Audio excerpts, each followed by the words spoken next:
Okay, turfgrass weed problems. A very important point to remember, and this will be on your test, is integrated pest management. Remember back when Randy was talking about integrated pest management? He talked about put all the pieces of the puzzle together to control the pest problem. He didn't say just spray and pray. He didn't say just fertilize or just water. He said do all the cultural practices, look at all the things that are involved with managing pest problems. That's what IPM is, and you use IPM in controlling weeds and turf. And notice herbicides is next. Herbicides wasn't first, it was down the list. Of course, we'll discuss herbicide failure because somebody back at your shop may not mix it properly, may not spray it properly. Almost always, herbicide failure is due to applicator's error, either in mixing or application. And you know what? Identifying the weeds.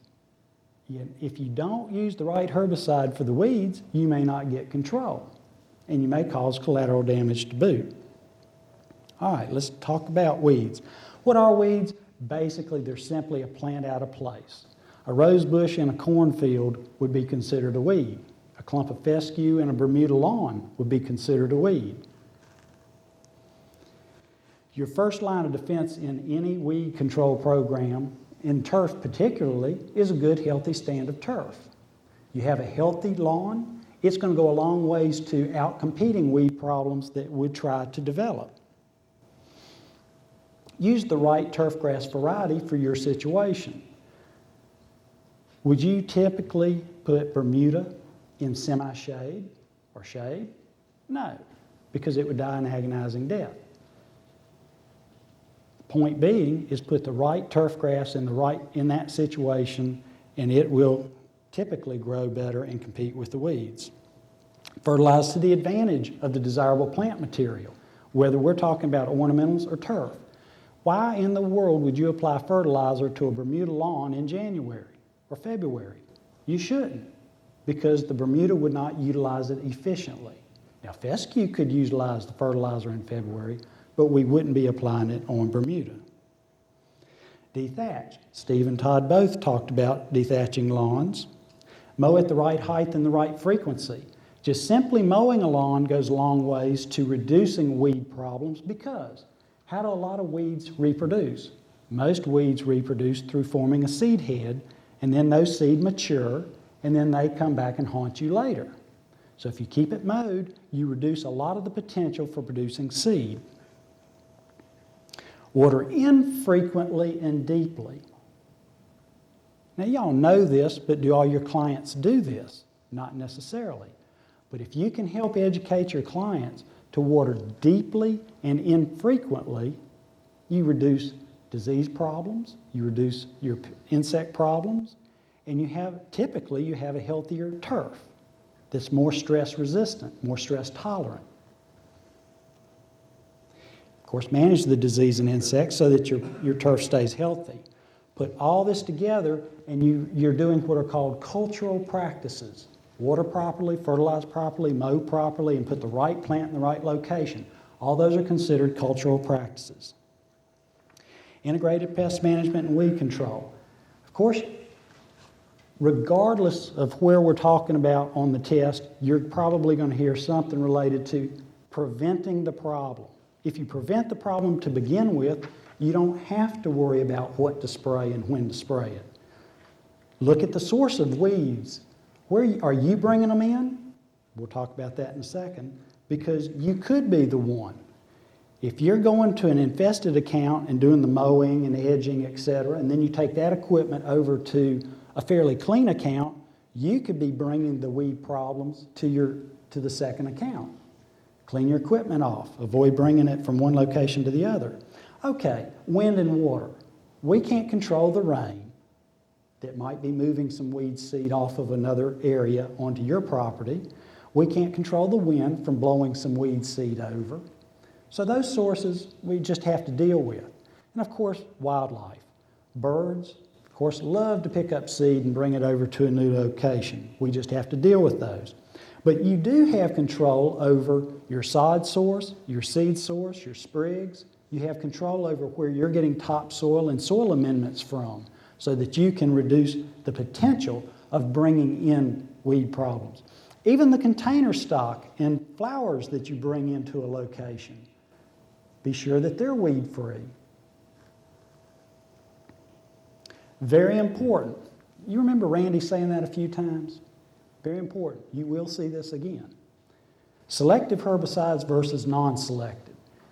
If you identify the weed and you identify the desirable plant material in that location, then oftentimes you can select a herbicide that will control the weed and not damage the desirable plant material in that location. In this case, we're talking about turf grass, but it could be ornamentals.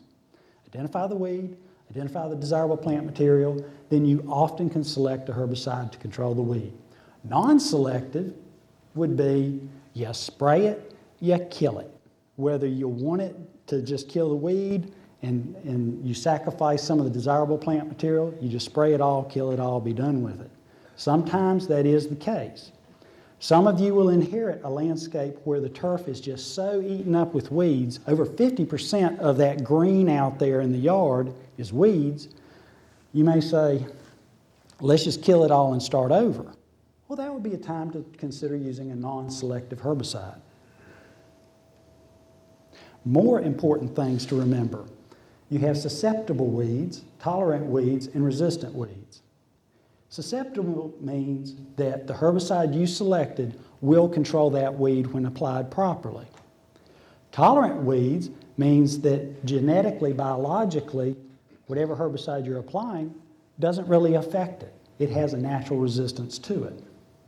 But then you have resistant weeds that originally were not tolerant or resistant to it, but over application, over and over and over again, finally some of those weeds built up a resistance to it and therefore are no longer vulnerable to that herbicide. So you have susceptible, tolerant, and resistant. Timing, very important. Pre-emerge versus post-emerge. Pre-emerge simply means you apply it before the weed seed germinates, so that that chemical barrier that you've applied will inhibit the successful germination and development of that weed seed into a plant. That's before the problem occurs, before the weed germinates. Post-emerge means, as the name implies, after the weed has already started growing. Ideally, when you apply post-emerge, is when the weed seedling, is very, very young. The first 2, 3, 4, 6 leaf stage, typically one application of a post-emergent herbicide will kill it. But you let it get up and get some size to it and get some roots developed and start getting some storage capacity up, it often is going to take more than one application to get it under control. Here we go again. Some more important terms to be very familiar with. Contact versus systemic. Contact means it burns the foliage of that plant where it comes in contact with that plant tissue. However, systemic means that it works down through the vascular system of the plant, works through the system of the plant, systemic. It may inhibit the way it photosynthesizes energy from sunlight. It may cause the plant to burn up stored energy beyond its capacity to replace it. But in some form or fashion, it works through the system of the weed and kills it. Contact usually burns it down. Systemic usually works through it. Contact usually works quicker. Systemic usually takes longer. Failure. By far and away, failure occurs due to application error or applicator error. Now, it can also be because of environmental conditions. The temperature. It rained. It was too hot. The plant didn't metabolize the material. It was too dry. No rain to activate the pre-emergent. So environmental conditions can influence it. By far and away, though, it's applicator error. Herbicide resistance. That won't occur in most cases, except where you keep using the same product over and over and over again. The bottom line to all this is, don't spray and pray. Don't depend on herbicides to do it all. Remember the IPM approach. Look at the big three groups of weeds you have to deal with. In most of your references, they're going to talk about grassy weeds or grass-like weeds, and then they're going to talk about broadleaf weeds. Truth be known, there are three groups. You've got grasses, you've got broadleaf weeds, and you have sedges. Now let's look at the differences. Your grassy weeds typically are going to have hollow stems, parallel veins, and a very fibrous root system. You look at your broadleaf weeds, typically they're going to have net-like veins in the leaves. The leaves are going to be broad, typically round or roundish or elliptical. And they can have flowers, some interesting flowers. But let's look at sedges. Yeah, and they can have tap roots in some cases on your broadleaf weeds. But sedges have a triangular stem and ranked leaves, ranked foliage. What ranked means is on a triangle, as they're pushing up new foliage from the base, one comes up, then a little bit further up, the next one comes out, and then a little bit further up, the next one comes out. So they're ranked, one above the other, as they push out. Triangular stem and ranked leaves are sedges. I know a lot of you know nutgrass. Well, really, nutgrass is not a grass. It is a sedge. The correct way to say it is nut sedge.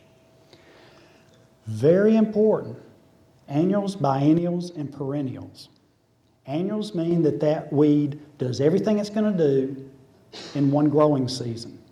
It's going to germinate, it's going to grow, it's going to produce seed, and it dies in one season. You have warm season annuals and you have cool season annuals. So let's look at this chart. Your summer annuals typically germinate in the spring of the year, grow through the summer, produce and die in the fall of the year as temperatures cool down, but they produce seed. Germinate in the spring, grow through the summer, produce seed, and die in the fall of the year.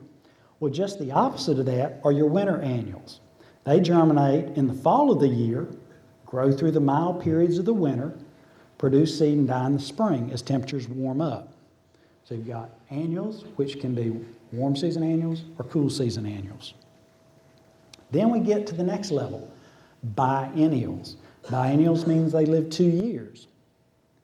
Typically, they grow vegetatively the first year. They can form rosettes the first year. Just grow foliage, roots, storage capacity the first year. Then the second season comes around. They put up that flower head, that seed spike, produce seed, and die. They live 2 years, biennial. Vegetative the first year, produce seed and die the second year. And then perennials. That means they live more than 2 years. And the thing about perennials isn't that they just live more than 2 years, but the whole time they're living, they're producing seed. And a lot of our perennials can reproduce also from plant parts. It can be rhizomes, it can be stolons, it can be tubers. They have all kinds of ways. So perennials don't only last more than 2 years, they can reproduce in many ways in most cases. Let's look at some examples of some weeds you need to be familiar with. Annual bluegrass. Well, that tells you right away. It's an annual bluegrass. But it happens to be a winter annual. So please remember, it germinates in the fall, grows through the winter, produces seed, and dies in the spring. Typically, they produce these real dense little seed heads. It can look whitish or silvery, but they can produce seed very rapidly. They can be mowed very short, tolerate very close mowing, and can still produce some seed to come back and get you next year. They are drought sensitive. In other words, they will go off color, dormant, and possibly die during dry periods. But typically, is it dry during the winter and early spring? Usually it's not. So that's typically not a problem in our climate. The best way to deal with this, of course, is to put a pre-emerge out. Well, think back. I said pre-emerge is before the weed successfully germinate. Well, if this typically germinates in the fall, when would you put the pre-emerge out? In the fall. You may see that a little bit later today. Crabgrass is just the opposite. It is a summer annual weed. It happens to be a grass. And there are different types of crabgrass. Don't get bogged down on this. There's large crabgrass, southern crabgrass, smooth crabgrass. There are quite a few others, as a matter of fact. But all in all, they are a summer annual grassy weed. They germinate in the spring and summer. And there's an important point to pause on here. Annual bluegrass and crabgrass, all their weed seed do not commit at the same time. In other words, just because it's April 15th, all the crabgrass seed has not germinated.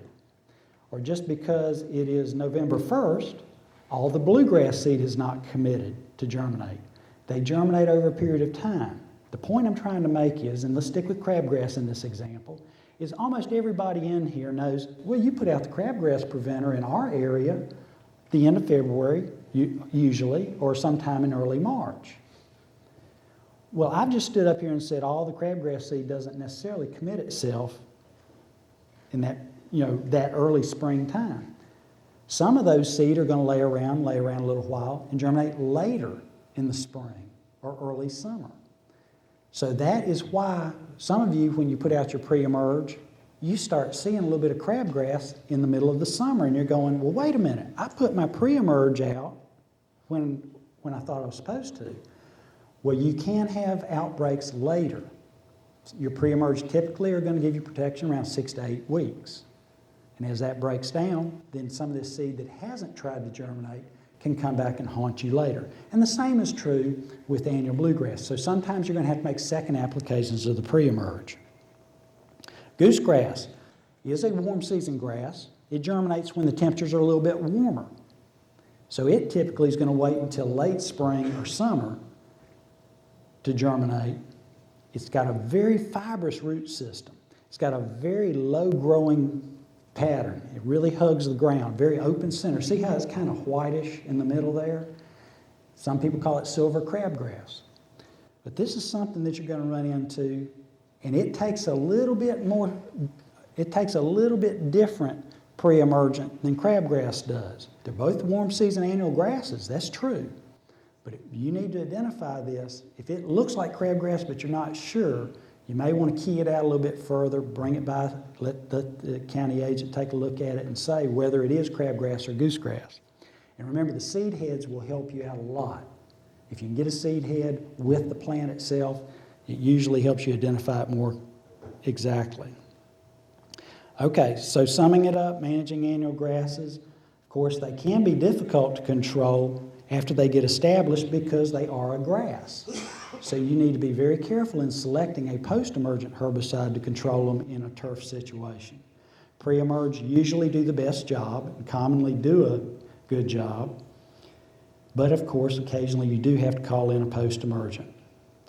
We know about putting out the pre-emergent depending on what grassy weeds we're going after in the fall for things like annual bluegrass or in early spring for things like crabgrass.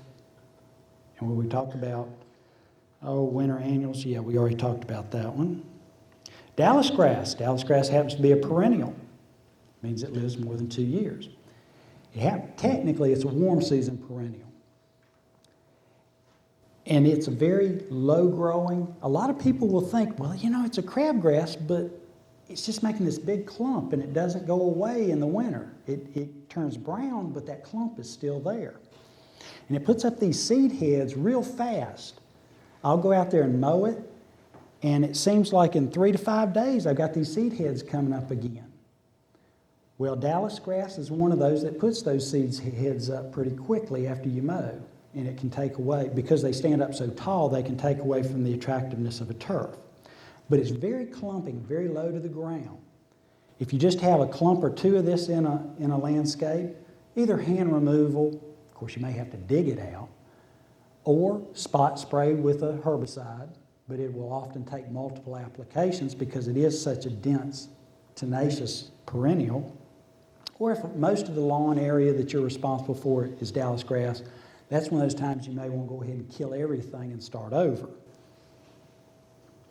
So keep in mind, these are the hardest to control because, of course, they're similar to your other turf grasses, your fescues, your Bermudas, and so on. You've got to pick the right post-emergent herbicide, and you probably will have to make multiple applications. Let's look at sedges. Sedges, remember, have that triangular stem, 3 ranked leaves, and they form tubers and rhizomes. So you've got these storage tubers that they can come back from each year, and then you've got these little rhizomes that can go out and develop new plants. So it can cause more and more problems in a wider area. If you don't get it under control fairly quickly, it can keep expanding. And yes, this is one of those that you often bring in some of your plant materials, some of your topsoils, some of your soil amendments. So be very careful about your source.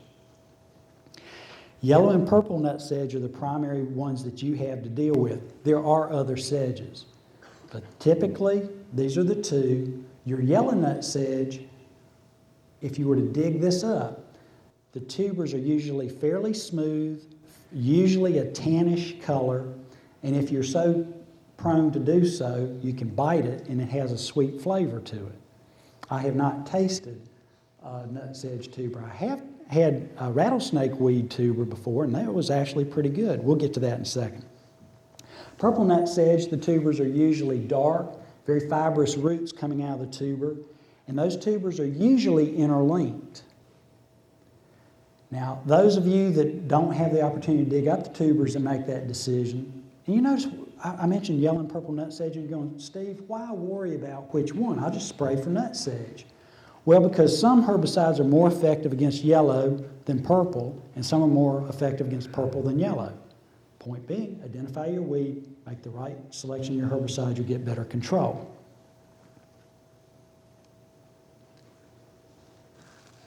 Broadleaf weeds that you have to deal with. This happens to be a summer annual broadleaf weed, prostrate spurge.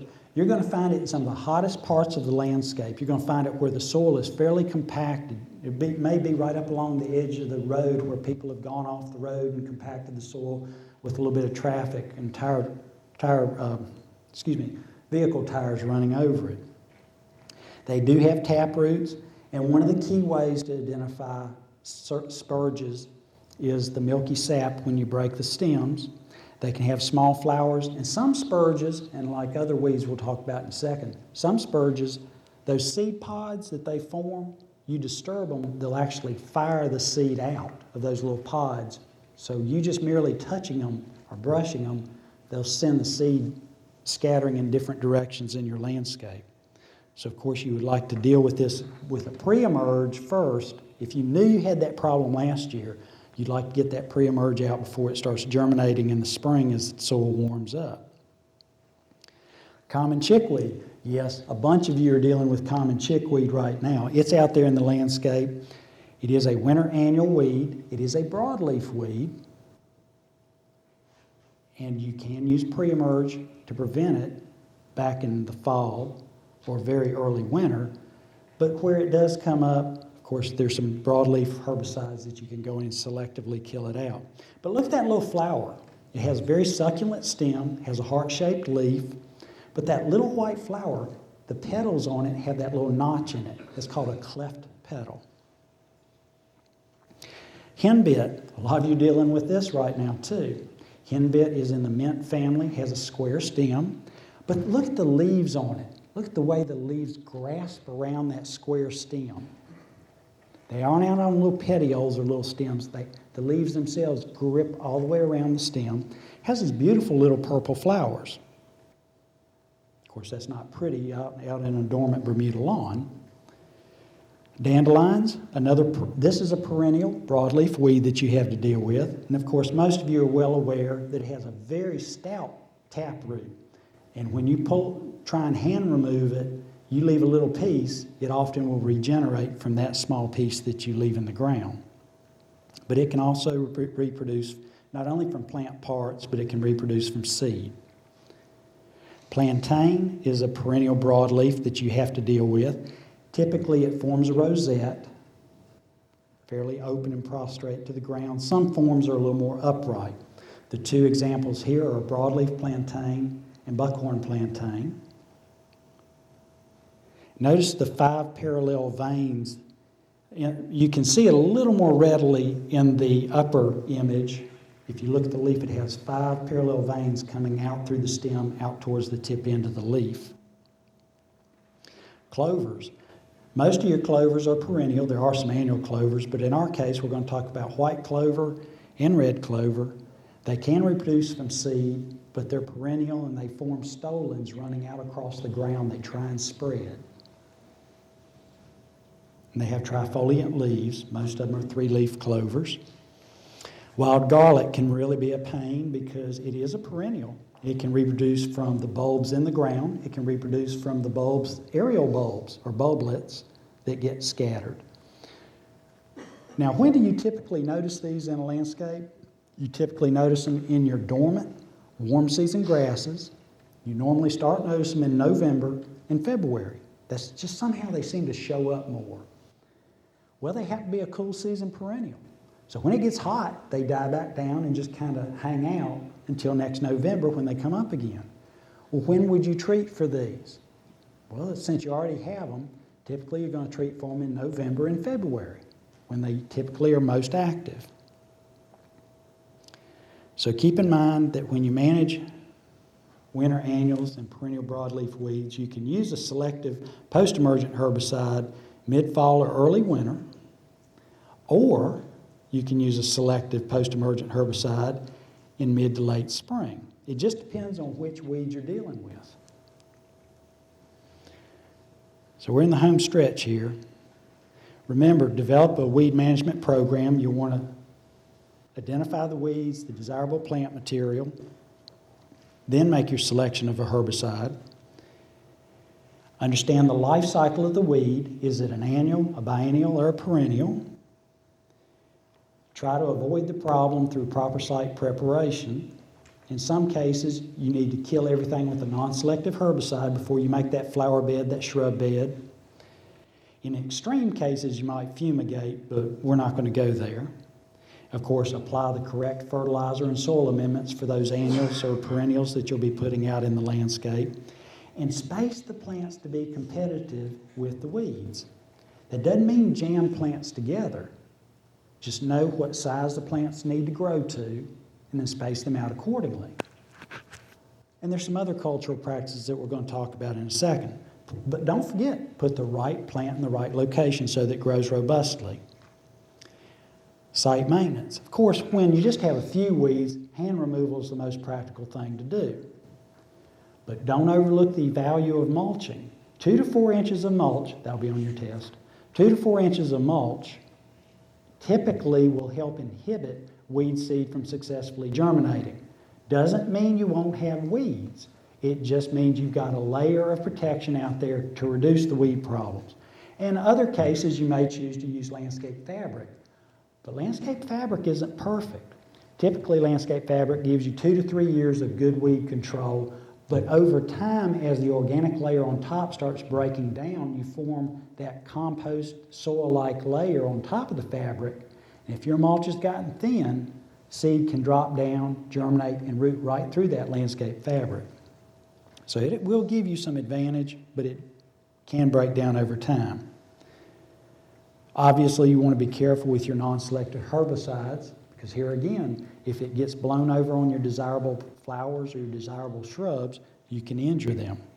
Pre-emergent herbicides go a long ways in ornamental settings to reduce weed problems to begin with, just like in your turf. Put it out before your weed problem occurs. And occasionally you will have to call in some post-emergent herbicides to help clean up some of your flower beds and shrub beds. Some weeds that you need to be familiar with. Sandspur is a summer annual weed. Sandspur is a grass. And what makes it so bad, and the reason you want to put the pre-emerge out, is because you don't want this out there in your turf. You don't want this in your flower beds because, as the name implies, it forms these spurs, these seed pods with these great big barbs on them, which are very uncomfortable when you come in contact with them. Bermuda grass, you're going, well, wait a minute. Bermuda grass is a good turf. Yeah, Bermuda grass can be a very good turf. But when it's over in your flower bed or your shrub bed, it becomes a weed.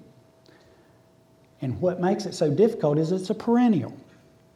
Well, it can produce seed, remember, it can produce seed. It has rhizomes, which run underground. It has stolons that run above ground. So some form or fashion, it's going to try and reproduce. It's going to try and cover more and more area in your flower beds and your shrub beds. So it can be a challenge. And when you pull it out, if you're trying to hand remove it, remember, any little pieces you leave potentially can regenerate. So you want to do a thorough job if you're hand removing. You want to use selective herbicides. There are some grass herbicides clearly labeled to control grass in ornamental beds and flower beds. So you may be doing over-the-top sprays. You may be doing directional sprays. Carolina geranium, or some people call it cranesbill or wild geranium.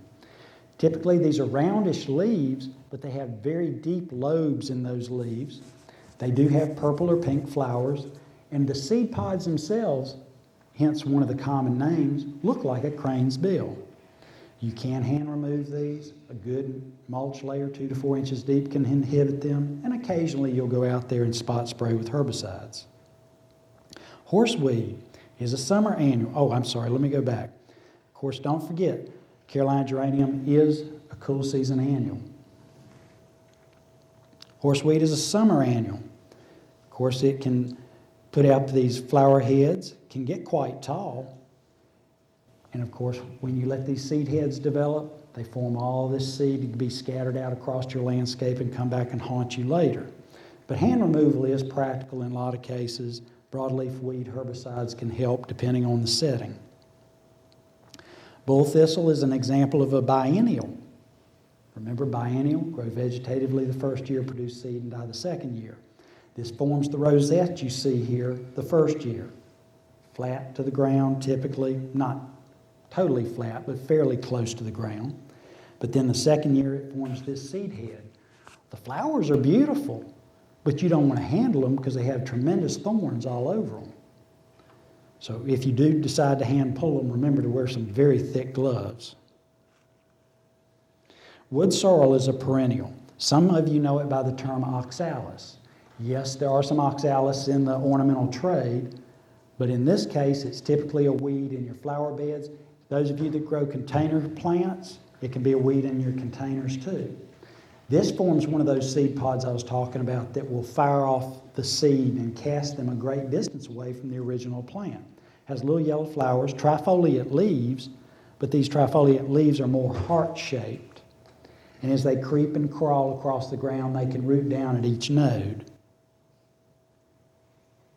Florida betony. Now this is one of those weeds, if you just wanted to, you can eat the tubers. But these tubers are interlinked.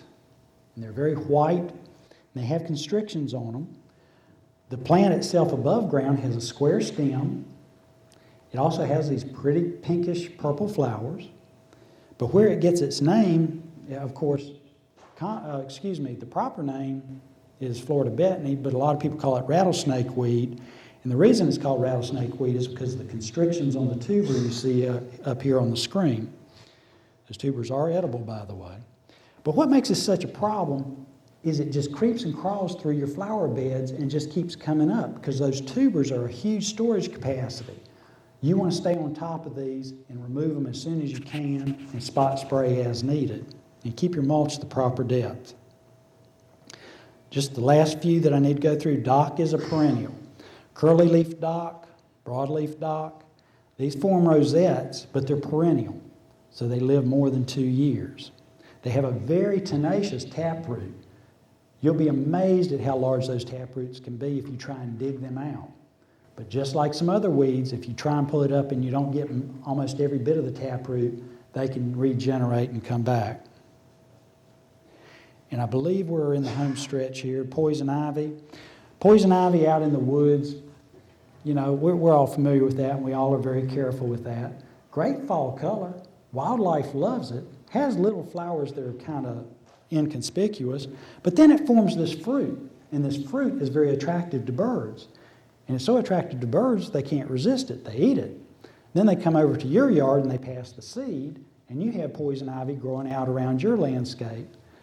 So keep this in mind. Of course, we all know that poison ivy can cause skin irritation. It has leaves of 3.